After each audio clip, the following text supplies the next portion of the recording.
मैं private calls नहीं लेता। बवंडर बिहारी जी कहते हैं तो बात कर, बात कर। रंगीले मास्टर, आपने अचानक मुझे फोन क्यों किया सर? क्या मतलब? अगर तुम्हारा सपोर्ट ना होता तो मैं माधवी के इतने करीब कैसे आ पाता?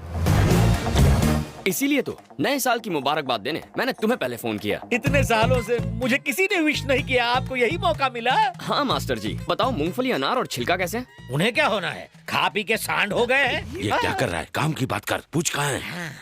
समझ गया। बताइए इस वक्त मैं कहाँ खड़ा हूँ? मेरे ससुर के सामने। मम्मी।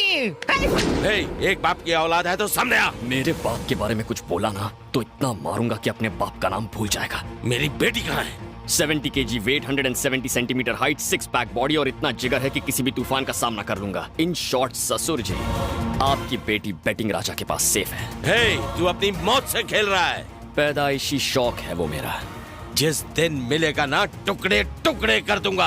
अबे पहले पकड़ के तो दिखा, फिर आगे का प्लान बनाना। सूरज डूबने से पहले तुझे खत्म कर दूंगा। तेरी ये डेडलाइन मैं कल तक एक्सटेंड करता हूँ। पकड़ के दिखा। तू चिल्लाएगा, गला बैठेगा, मैं चिल्लाऊंगा बिजली करके। तेरी तो। शांत हो जाइए सर, मामला गुस्से से नहीं ठंडे दिमाग से हल होगा। उस लड़की से भले ही आपको प्यार ना हो, पर 10,000 करोड़ से तो है। अबे टकले बॉस, ये नंबर इंस्पेक्टर सक्सेना को दे दे। ठीक है बॉस। तूने बोला था वो फोन नहीं करेगा। ऐसा लगा था, गलत लगा था। इंसान को गलती हो जाती है अबे इंसान से। भुने हुए पापड़, साले सड़े हुए टमाटर, गले सड़े आम, जली हुई दाल, तेरे को तो मिर्ची पाउडर लगाकर भट्टी में डाल दूंगा। थैंक यू लव गुरु। अरे कोई बात नहीं। ओ बैटरी लो हो गई। अच्छा जरा बाइक को धक्का मारो ना मैचोमैन। हमें देर हो रही है। वैसे भी आपके फैंस आएंगे हेल्प करने। फैंस कम लगा के आयशा। लो मेरे फैंस आ गए, देखा जानो। सुमो में से सुमो पहलवान उतर रहा है, पिकनिक मना रहा है। अच्छा तो आप लोग जंगल में पेट्रोलिंग कर रहे हैं? तो क्या तुझे पेट्रोल देने आए हैं? तो बस थोड़ा सा पेट्रोल गाड़ी से निकाल कर गाड़ी में डाल दो। थोड़ा क्यों, टैंक ही फुल कर देंगे। तुझे रेगुलर चाहिए या फिर एक्स्ट्रा पावर वाला? एक्स्ट्रा पावर वाला, ज्यादा जोश आ जाएगा। ज्यादा जोश आ जाएगा, जरूर दूंगा। पहले अपना नाम तो बता। FM full to Majnu, the love guru. ये कम सिन कन्या कौन है तेरे साथ? क्या घटिया सवाल किया ब्रो। ये मेरी गर्लफ्रेंड है। गर्लफ्रेंड? Fresh piece. तूने इसे बाइक का लालच देकर अपने जाल में पकड़ लिया है। पकड़ती तो ये है कसके। Hello sir, I am Basanti. Wait इसे कराओ, डेट मेरे साथ है, पार्टी बदलो। यस मिस्टर फुल टू मजनू, जंगल में क्या कर रहा है तू? आप भी ना, टोन बढ़ा ली पर दिमाग नहीं बढ़ाया। हम दोनों लॉन्ग ड्राइव पर आए हैं। ये बात है, तू रेडियो स्टेशन से इस एकांत जंगल में सिर्फ लॉन्ग ड्राइव के लिए आया है। इस इंस्पेक्टर शिंदे को शेंडी मत लगा। अब तक तो नहीं लगी। मजाक उड़ा रहा है, मेरी खींच रहा है। हाँ। अभी तुम्हारे फोन से फोन किसने किया था बताओ? मेरे चेले ने ब्रो, वो अपने आइटम के साथ साइट सीइंग करने गया। क्या कहा तूने? वो तेरा चेला है? ऑर्डिनरी चेला नहीं है, एकलव्य जैसा है। तू जानता है वो कम सिन किसकी बेटी है? होगी किसी गधे की बेटी। वो किसी गधे की बेटी नहीं है, गधे बवंडर बिहारी की बेटी है। बवंडर? वो कौन है?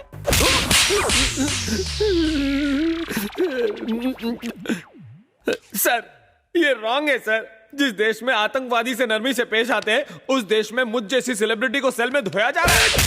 खामोश, बता जल्दी बोल, बवंडर बिहारी की बेटी को तेरा कमीना चेला कहाँ ले गया है? सर आपका डंडा तो उठाना। आपके पतले डंडे की कसम, मुझे नहीं मालूम वो कहाँ गए हैं। वो तो बस मेरा चेला है। मार डाला। चेला है और तूने उसे अपना फोन ऐसे ही दे दिया? चेला साइट सीइंग पे और गुरु पिंकी के साथ। करेक्ट, स्मार्ट बॉय है, इसलिए इतनी कबली उम्र में सब इंस्पेक्टर बन गए। फिर मार डाला। जबान का भी तो इस्तेमाल करो। मैं सब इंस्पेक्टर नहीं हूँ गधे, सबका इंस्पेक्टर हूँ।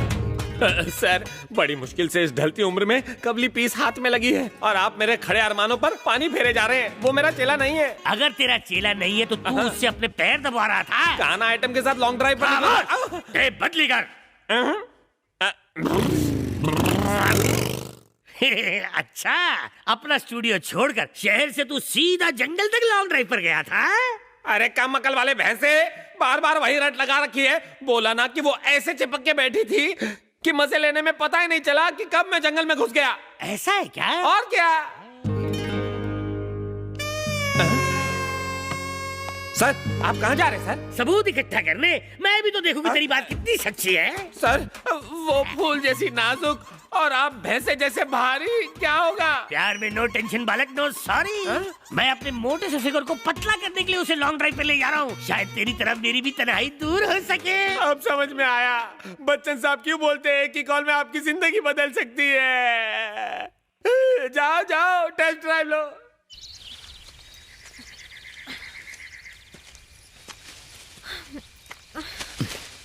राजा बहुत भूख लगी है। तो मुझे खा लो ना। काश खा सकती, पर अभी नॉनवेज खाने का मूड नहीं है। तो फिर ये पेड़ पत्ते खा लो ना। मैं बकरी थोड़ी ना हूँ। एक मिनट, क्या है? कुछ आवाज आ रही है ना?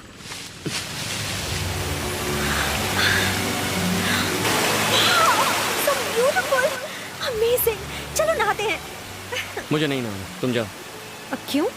मैं 2 दिन में एक बार नहाता। लेकिन क्यों? हमारी बस्ती में 1 दिन छोड़कर पानी आता है। तुम जाओ, मैं यहीं बैठता हूँ। ओके।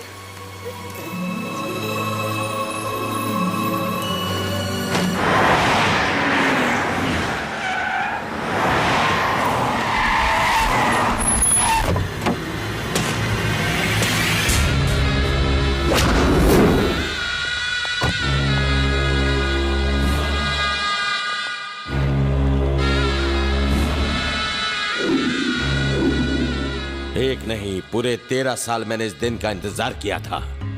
आज उस जमीन पर हमारा काम शुरू हो चुका होता, पर उसकी वजह से हम हाथ पर हाथ धरे बैठे हैं। एक दिन उसके टुकड़े टुकड़े कर दूंगा। शांत हो जाओ। तुम्हारे इसी गर्म दिमाग की वजह से मैं दिल्ली से यहाँ आया। बवंडर, जो काम चाकू से नहीं होता वो गन से होता है, जो गन से नहीं होता वो बॉम्ब से होता है, और जो काम बॉम्ब से भी नहीं होता वो मेरा बेटा कर सकता है। सुनो। हाँ सर। फोन करके उसे दुबई से बुलाओ। हाँ सर। साला घड़ी घड़ी ऑर्डर देता है।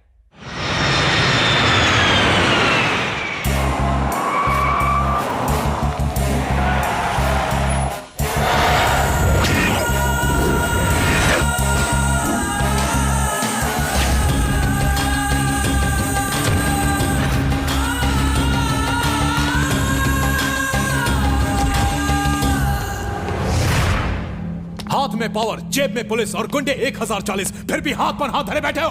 दरअसल वो लड़का हजारों पर भी अकेला भारी है। हाँ, मगर आप सबका दिमाग खाली है।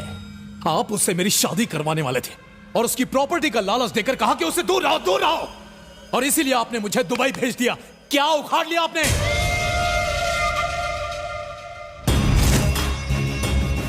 एयरपोर्ट वो गए नहीं, किसी भी बस स्टेशन या रेलवे स्टेशन वो पहुंचे नहीं। उन्हें जमीन खा गई या आसमान निकल गया, आखिर कहां गए वो दोनों? नहीं छोड़ूंगा, मैं उन्हें नहीं छोड़ूंगा। लुका छुपी का खेल उन्होंने शुरू किया और देखना खत्म मैं करूंगा। फॉरेस्ट टीवी चैनल देखकर तो लगता था कि जंगल बहुत ही रोमांटिक होगा, पर मेरे तो सपनों पे पानी फिर गया। ऊपर आसमान खत्म नहीं होता और यहाँ तुम्हारी बकबक। पता नहीं रास्ता लेफ्ट से निकलेगा या राइट से, और तुमों की तुम्हें रोमांस की पड़ी है। चलो।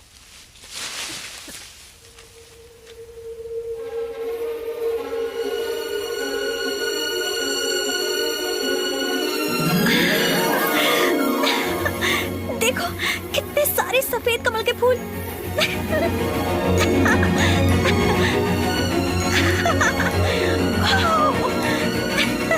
रुको, पानी गहरा हुआ तो डूब जाओगी। मुझे सफेद कमल के फूल बहुत पसंद हैं, प्लीज 1 ला कर दो ना। मुझे सफेद कमल के फूल बहुत पसंद है, लेके आओ ना। क्या हुआ? कुछ नहीं।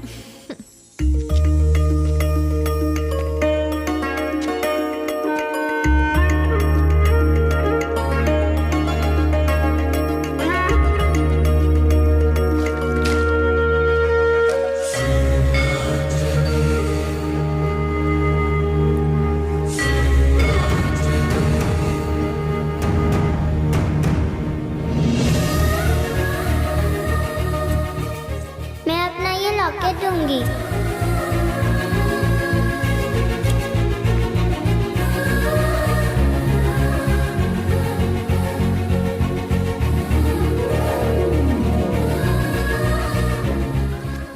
तुम्हें सफेद कमल के फूल पसंद है?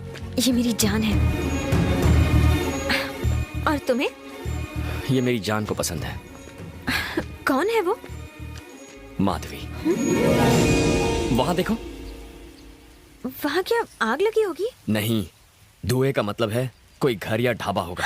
थैंक गॉड, मुझे कुछ तो खाने को मिलेगा। और मुझे शायद फोन मिल जाए।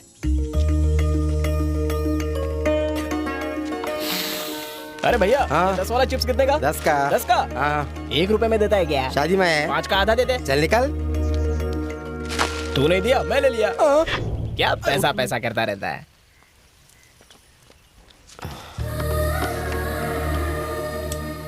फोन नजर नहीं आ रहा। यहाँ का स्पेशल अदरक कटिंग चाय, साथ में पानी फ्री। पहले मैं आया हूँ, मेरे टेबल पे पानी रख। तू ढाबे के बाहर चिप्स बेचता है और अंदर वेटर है। अब मेरी बात ध्यान से सुन, कान खजूरे है। अगर आधे सेकंड में टेबल पे इडली नहीं दिखी तो 1 सेकंड में तेरा ढाबा नहीं दिखेगा। चल निकल, चल। क्या लाऊं सर? तुम्हारे पास फोन है? घर पे। पंच मार रहा है? मैं क्या पंच मारूंगा सर, वो झंडू मेरी मारता है। देखो दोस्त, मुझे एक अर्जेंट फोन करने के लिए फोन चाहिए। फोन तो झंडू के पास है, लेकिन पहले आपको बिल चुकाना पड़ेगा। ठीक है, जल्दी जाओ। अभी जाता हूँ। अरे पहले सुनो, 4 गर्मा गर्म रोटी और अंडा करी लेकर। अरे आज सैटरडे है, मैं अंडा नहीं खाती। तो क्या खाओगी?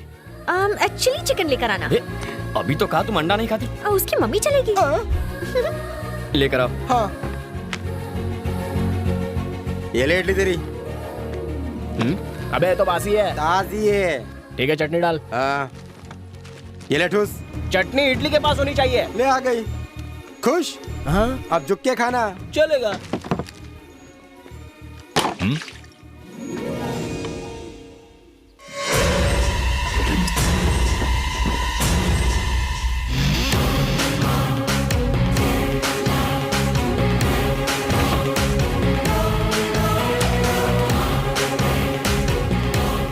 अन्ना, खाने का ऑर्डर दिया है, मुझे एक अर्जेंट फोन करना है। ओहो, फोन चाहिए? मुझे घर पर एक अर्जेंट कॉल करना है, उसके बाद ले लेना। हाँ। हेलो सर, आपने जिनका फोटो दिया था वो मेरे ढाबे पे हैं। मैंने किसका फोटो दिया था? मैंने दिया था। बोलो। वो इस वक्त मेरे ढाबे पर खाना खा रहे हैं सर। उन्हें वहीं रोक के रखना। आदमी जल्दी भेजिए सर। सुनो बेटे, तुम्हें इसी वक्त नंदी का ढाबा जाना होगा। भाई साहब, ये लीजिए फोन, आराम से बात कीजिए, कोई टेंशन नहीं है। The number you have dialed is currently not reachable. Please try later.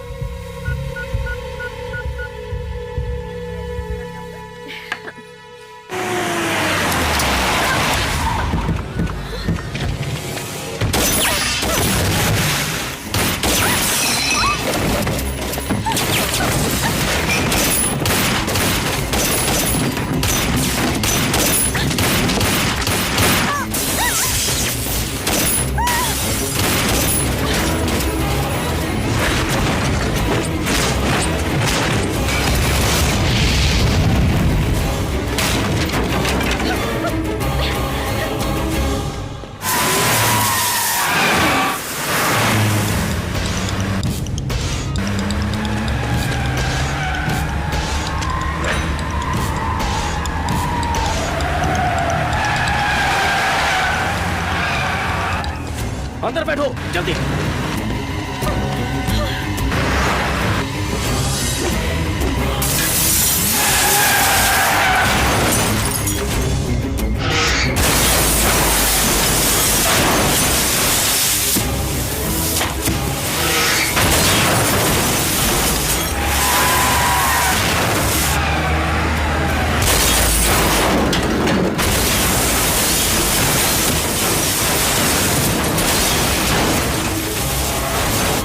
Thank you boss.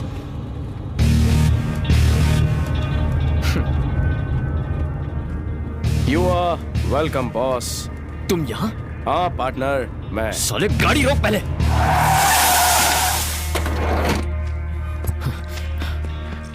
तेरी तो कहाँ मर गया था तू? तेरा फोन ट्राई कर करके दिमाग पक गया मेरा। चल पैसे निकाल। हंस क्यों रहा है तू? क्यों? जब तक माधवी तेरे सामने नहीं कहेगी यकीन नहीं होगा। तुम्हें मुझे इसके सामने आई लव यू कहना होगा। कह दो। इस तरह क्या देख रही हो? तुम जानती हो ना कि तुम्हारे वो 3 टेस्ट पास करने के लिए मैंने कितने रिस्क उठाए हैं। क्या मैं कोई मजाक कर रहा हूं जो तुम हंस रही हो? वहां मेरे बाबा मौत से लड़ रहे हैं। ऑपरेशन कामयाब रहा, तुम्हारे बाबा सेफ है। यकीन नहीं हो रहा है राज। जहाँ तक मैं जानता हूँ बेटा, तू बचपन से बैटिंग करता आ रहा है। तेरी जिंदगी दांव पर लगती थी और डर मुझे लगता था, लेकिन आज तेरी यही बैटिंग ने मेरी जिंदगी बचाई। तेरे दोस्त ने डॉक्टर को पैसे दे दिए हैं, इसलिए तुम्हारी माँ के चेहरे पर खुशी है। तुमने पैसे दिए बेट जीतने से पहले ही? जिस दिन तुमने बेट लगाई थी उसी दिन हमें पता था तुम जीत जाओगे राजा। तुम इस बेट के बारे में कैसे जानती हो? वो बेट लगाने के लिए मुझे इसी ने कहा था। हाँ राजा, तुम अपने बाबा को बचाने के लिए मेरी जिंदगी में आए हो, पर मैं अपनी मर्जी से तुम्हारी जिंदगी में आई हूँ। मैं 13 साल से हर बेट जीत कर भी हारती आई हूँ, लेकिन तुमने जिंदगी की हर बेट जीती है। दूसरों को हमेशा मदद करने का तुम्हारा स्वभाव मेरे दिल को छू गया। मेरी फैमिली के सामने लव लेटर देने की तुम्हारी हिम्मत पर मैं फिदा हो गई। मेरे घर में आकर मुझे गुलाब देकर तुमने बहादुरी दिखाई। मुझे सिक्योरिटी से आजाद करवा के इस दुनिया से रूबरू करवाया जिससे मैं बेखबर थी। तुम्हारे पापा का ऑपरेशन अगले दिन होने वाला था, फिर भी तुम मुझे मुसीबत में छोड़कर नहीं गए। मैं तुम्हारी एहसानमंद हूँ।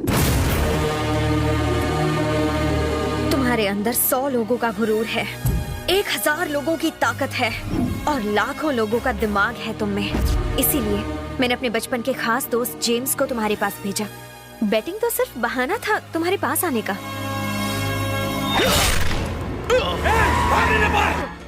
जेम्स,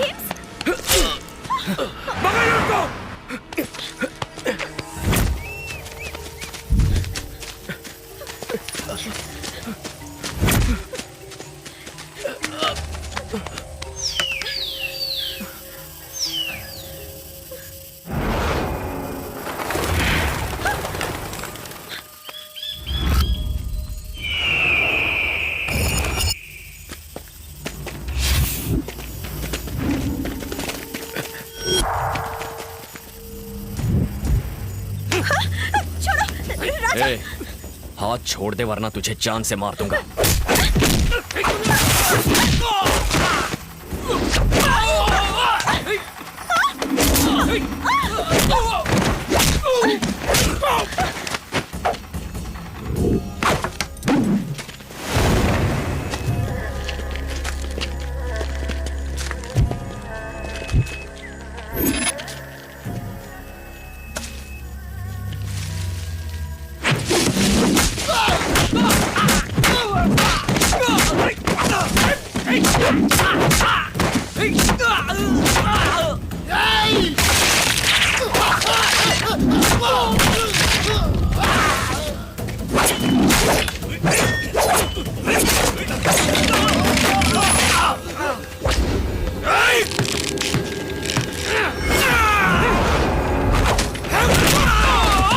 चलो जल्दी।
अनु,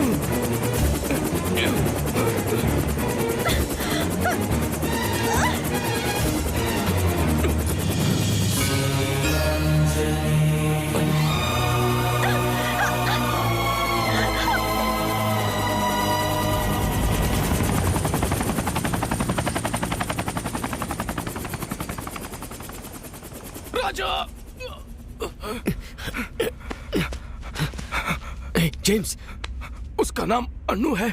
ये तुम्हें कैसे पता? मेरे माँ बाप के अलावा सिर्फ अन्नू ही मुझे चेरी बुलाया करती थी। ये लॉकेट उसी ने मुझे दिया था।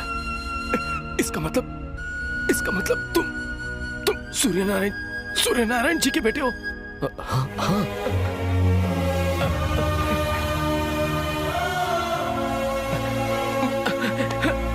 ओह गॉड, एक मिनट।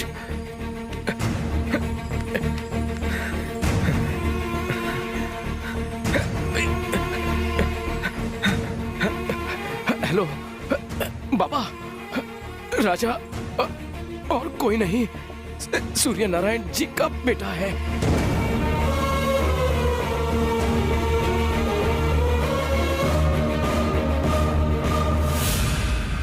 चलो हॉस्पिटल चलते हैं। मेरा जिंदा रहना उतना जरूरी नहीं है जितना तुम्हारा सच जानना जरूरी है। तुम एक बहुत बड़ी सच्चाई से बेखबर हो।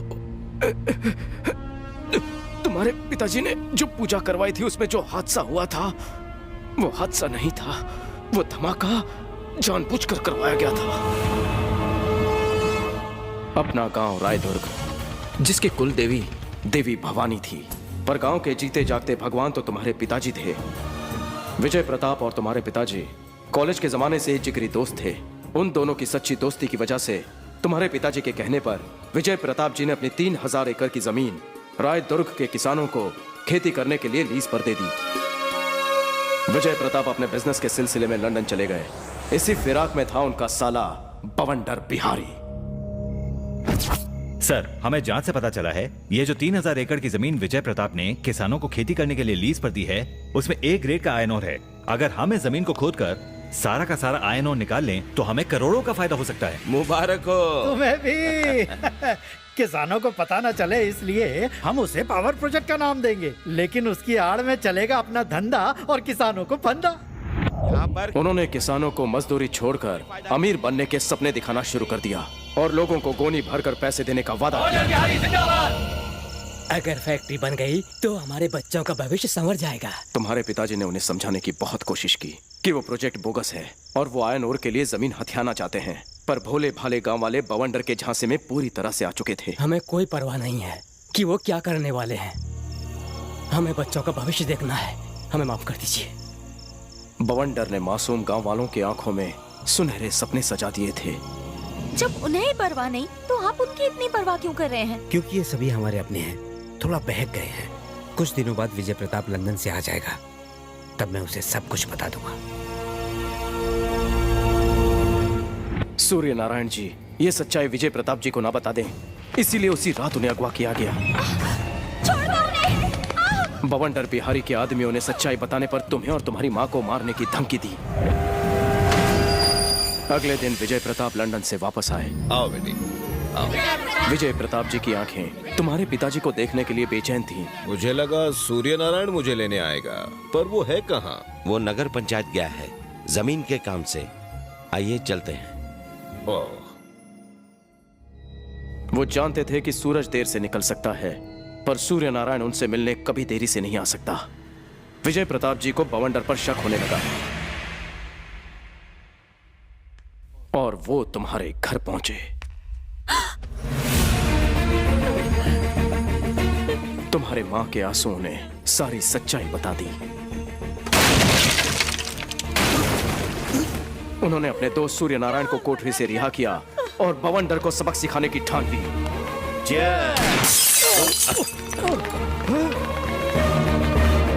जीजा जी, खामोश!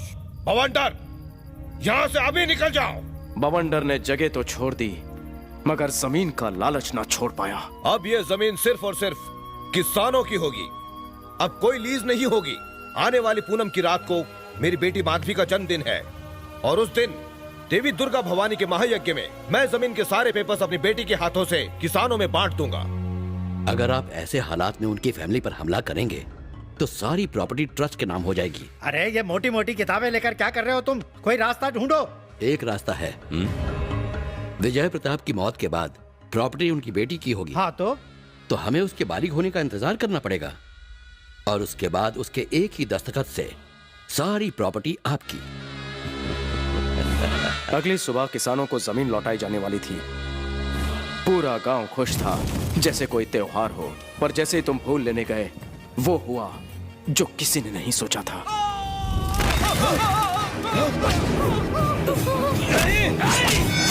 क्या हो रही है?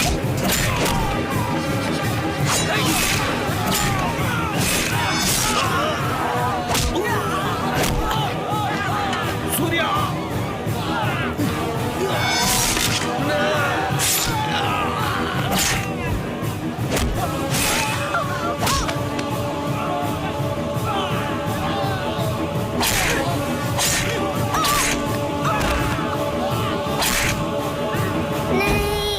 ये सब मत करो।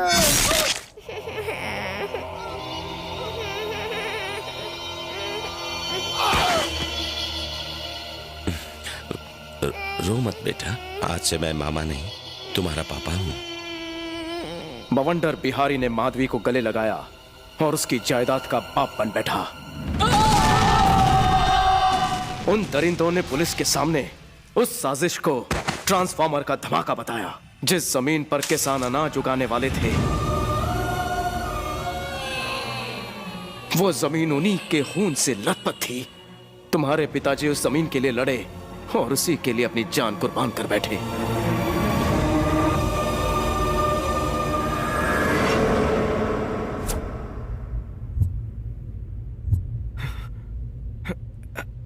तुम्हारे पिताजी उन जल्लादों का पर्दाफाश ना कर सके, पर तुम तो कर सकते हो। उन गद्दारों को अंजाम तक पहुंचाने के लिए मैं जिंदा हूं। ये रहे उस 3000 एकड़ जमीन के कागजात। जाओ पिताजी की अधूरी इच्छा पूरी करो। जेम्स,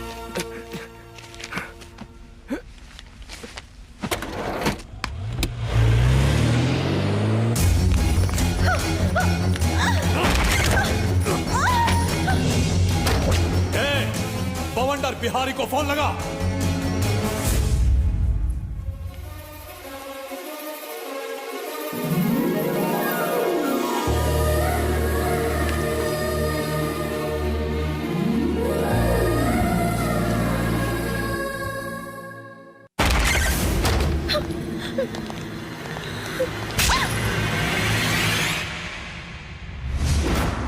क्यों रे? मेरा जरा सा भी डर नहीं है? तू मेरा कोई नहीं है ये मैं जानती थी। तू वो राक्षस है जिसने मेरे डैडी को मार डाला। तुझसे क्या डरना।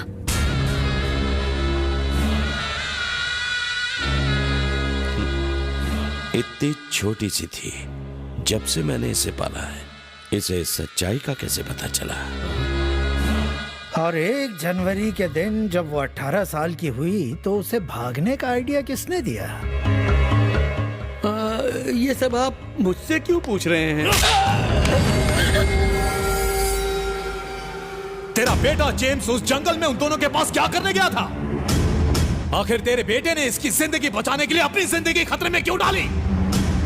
तो सुनो, जेम्स मेरे कहने पे ही जंगल में माधवी की जान बचाने गया था। मेरा बेटा बहादुर है, वो दोस्ती का फर्ज निभाना जानता है, और ये बात तुम कभी नहीं समझ पाओगे। दरअसल ये खेल मेरा ही रचाया हुआ है। मैं तुम्हारे गंदे इरादे जान गया था, इसलिए माधवी की हिफाजत के बारे में मुझे फिक्र होने लगी थी। इसलिए मैंने झूठी वसीयत का नाटक किया। माधवी के बालिग होने तक आपको प्रॉपर्टी नहीं मिल सकती। मैं बस माधवी को जिंदा रखना चाहता था ताकि तुम्हारी काली करतूतों के बारे में उसे बता सकूं। पैसों के लालच में तुमने भी उसे अच्छी तरह पाला। 2 महीने पहले ही मैंने उसे तुम्हारी असलियत बता दी। फिर मैंने एक ऐसे इंसान की तलाश शुरू कर दी जो शेर की तरह बहादुर हो, बुलेट की तरह तेज हो, बॉम्ब की तरह विस्फोटक हो, और ये सारी खूबियां मुझे जाबाज बेटिंग राजा में दिखी। मेरे टुकड़ों पर पलने वाले कुत्ते मुझे ही काटने चला है। बता तेरी हिम्मत कैसे हुई? नमक हरामी तुझी से सीखी है। चला गोली। हजारों घरों को रोशन करने के लिए आज अगर मैं मिट भी जाऊं तो मुझे कोई गम नहीं। मेरी कुर्बानी जाया नहीं होगी। मेरी मौत का बदला बेटिंग राजा लेगा। अबे वो बदला क्यों लेगा? वो बस्ती वाला लड़का हमें क्यों मारने आएगा? वो बस्ती वाला नहीं, तुम्हारा बाप है। रायदुर्ग गांव याद है? 3री गली, 2रा मकान, ग्राम पंचायत कार्यालय के पास, सूर्य नारायण।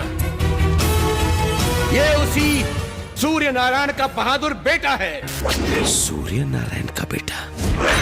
क्या वो सूर्य नारायण का बेटा है? क्यों, तुम्हारे खून में सुनामी क्यों उठने लगी? भगवान के घर देर है अंधेर नहीं। तुमसे बदला लेने के लिए उसने मुझे मेरे बचपन के साथी से मिलवाया।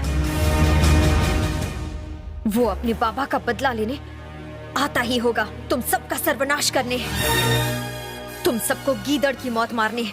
वो शेर की तरह दहाड़ता हुआ सब पर टूट पड़ेगा। वो तुम्हें ऐसी मौत मारेगा कि तुम्हारी रूह कांप उठेगी और पानी तक नहीं मांगेगी। बकवास बंद कर।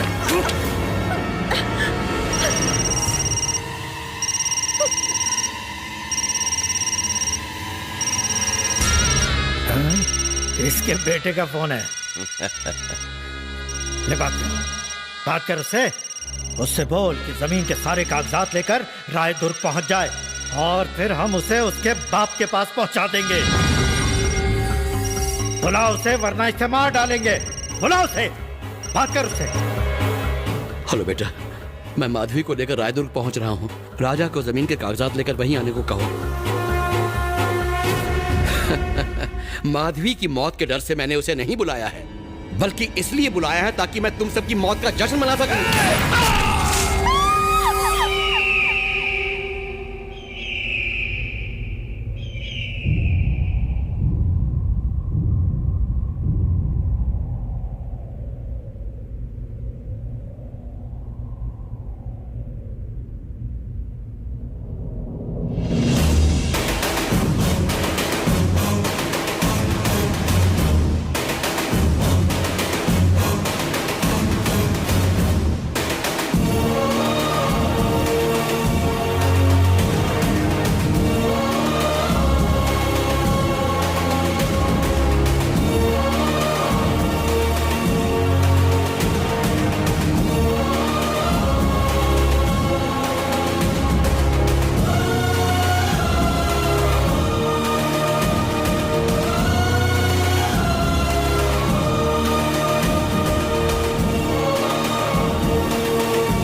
वही चाल, वही अकड़।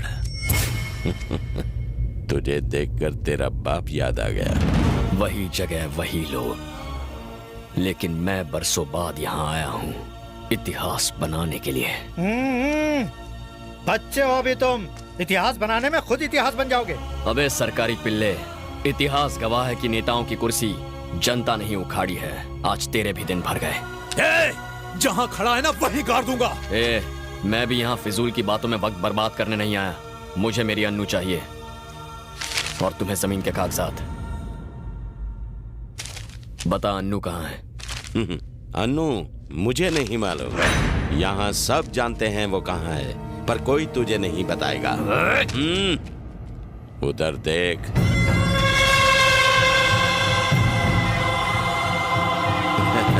क्या बात है।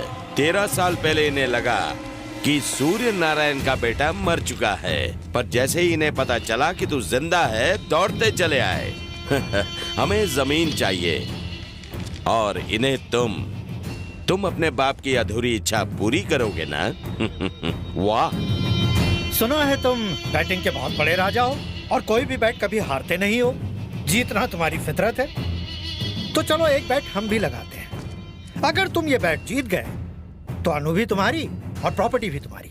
जिस पिता ने सिर्फ मुझे पाला है उसके लिए मैंने जान दांव पर लगा दी, तो तू सिर्फ सोच कि अपने सगे पिता के लिए मैं कितनों की जान ले सकता हूँ। तुम्हें किसी की जान लेनी नहीं है, जान बचानी है।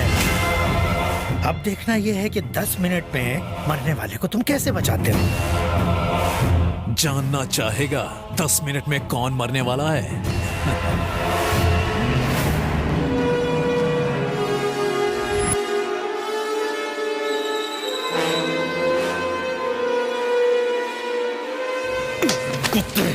हे चिल्ला मत। याद कर जिस जगह कभी तेरे अपनों का खून बहा था, अन्नू वहीं पर है। जा बचा ले उसे। हे, दुर्गा भवानी की सौगंध खा के कहता हूँ, इस गांव में 1000 घर हैं। उनमें से अनु किस घर में है ये तूने पता लगा लिया तो तेरे मरे हुए बाप की इच्छा पूरी हो जाएगी। जा।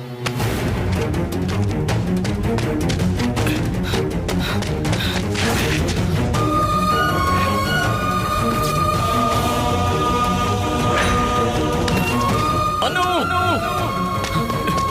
अनु! अनु!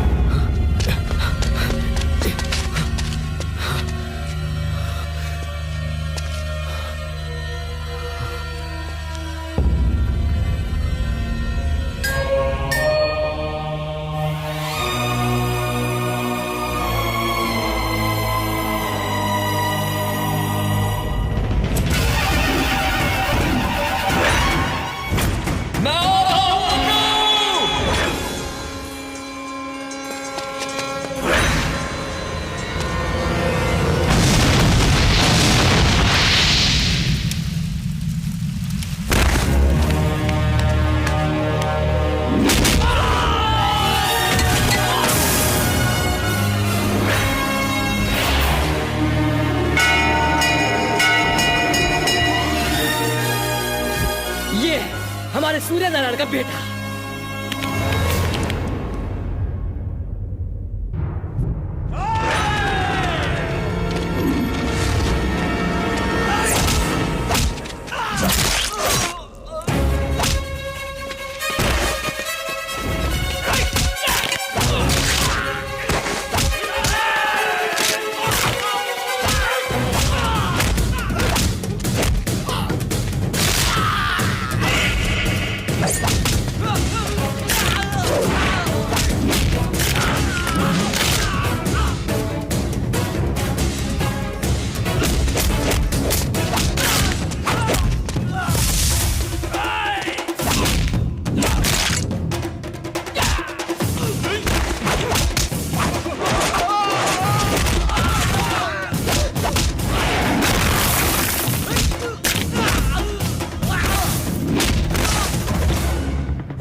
किसानों को केवल हल चलाते हुए देखा है। आज इन कमीनों को दिखा दो, ये किसान अगर हथियार उठा लें तो क्या हो सकता है।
चलो।